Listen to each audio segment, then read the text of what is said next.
आज बहुत सुंदर सूत्र है। ये मूलाचार का सार है। महात्मा बोले, आचार्य प्रवर सोमदेव सूरी ग्रंथ राजनीति वाक्यमृत में पुरोहित समुद्देश में जो है 53 नंबर का सूत्र कह रहे हैं। ये उपांत है। ये क्या है? उपांत है। आगे अंतिम 54वें सूत्र इस अध्याय का होगा। फिर इसके बाद सेनापति समुद्देश प्रारंभ हो जाएगा। तो बहुत सुंदर सूत्र है। सा किम गुरु हो पिता सुरद्वाहा यो अवु अबुसुय भरवा बहु दोषम बहुशोभा दोषम प्रकाश तुम न शिक्षति चा।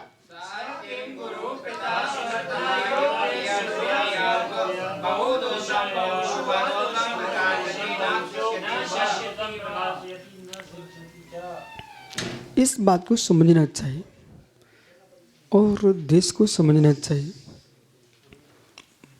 बोले, कोई व्यक्ति समर भूमि में योद्धा के सामने मुख में घास दबा के खड़ा हो जाए तो तृण मुख में आ चुका है, तो उसको फिर बाहर नहीं किया जाता, अपनी हार को स्वीकार किया है।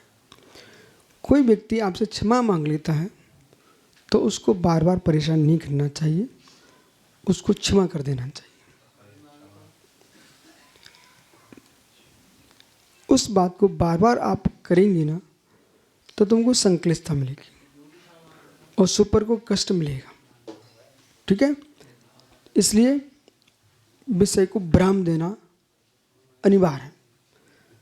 अब गुरुजन जो होते हैं वे अपने शिष्य को सम्यक शिक्षा देते हैं। सम्यक शिक्षा नहीं मानता तो फिर मध्यस्थ तटस्थ हो जाते हैं। तटस्थ होकर के न राग न द्वेष, निज आत्मा के कल्याण पर लक्ष्य है। प्रारंभ में एक बार शिक्षा जरूर देना चाहिए कि भाई ऐसा नहीं ऐसा। गुरु है, जो शिष्य गुप्त गलती कर रहा तो उसको गुप्त रूप में ही शिक्षा देना चाहिए, और जो बहुत बड़ी गलती प्रचारित प्रसाद करके कर रहा है तो उसको शिक्षा सबके सामने ही देना पड़ती है। सबके सामने उसको प्रायश्चित शिक्षा आदि नहीं देंगे तो जगत में गुरु दोषी कहलाएंगे कि आपने शिक्षा दी नहीं, और ऐसा अपराध चलता रहा तब भी आपने उसको दोष का दंड नहीं दिया।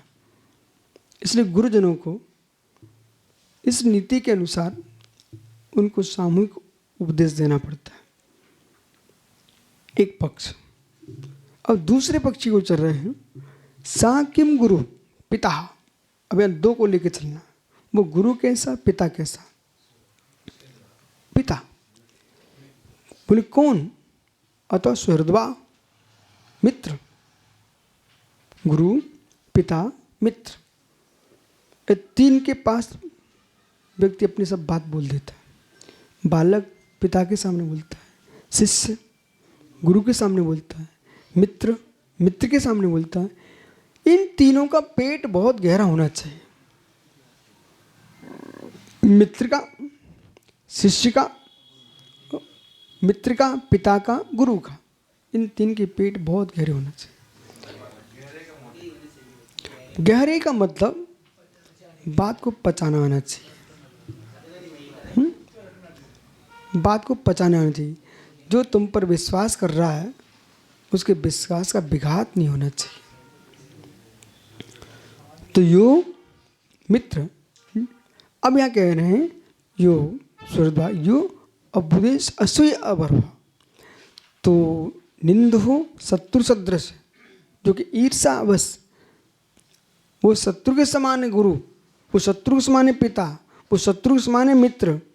जो ईर्षावश बहुदोषम बहुसु, बहुत दोषी शिष्य अथवा पुत्र अथवा मित्र के दोष को दोषम प्रकाशित, जो दूसरों को दोष प्रकाशित करता है। सुन रहे हैं भाई? महात्मा विशु तो ऐसे बहुत सारे लोग हैं बेटा जो मुनि संगों में ही रहेंगे। एक ऐसा जीव सब समझते हैं, कल इस संग में, परसों उस संग में, नरसों उस संग में, और अपना बनने के लिए, अपना बनाने के लिए वो दूसरों की निंदा करता है। समझे कि नहीं आप? पर ये नहीं समझता कि तुम ही समझदार नहीं हो, जगत भी समझदार। उसे भी पता है कि तुम कितने संगों में भटक चुके हो और तुम हर संग की बुराई कर रहे हो, तो तुम कितने अच्छे हो सकते हो। जो साधु मौत वातावरण देख करके, सुब्रत सागरी हर जगह आप हमारे गुरु हो, आप हमारे गुरु हो, वही को भी गुरु नहीं मान